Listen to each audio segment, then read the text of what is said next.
Okay, we're almost to our room, and they say it's the back of the boat and we're supposed to be able to see beautiful things. But who knows, maybe the window will be tiny and we won't be able to see anything. But here we are. Doors open, ready for us.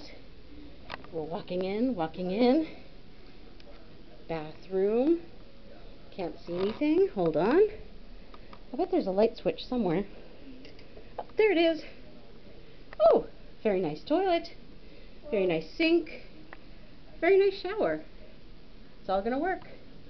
And there's something in the room waiting for us. What could it be? I don't know, because I'm What bad could it at be? opening things. It's beautiful chocolate covered strawberries. Oh, they're gone.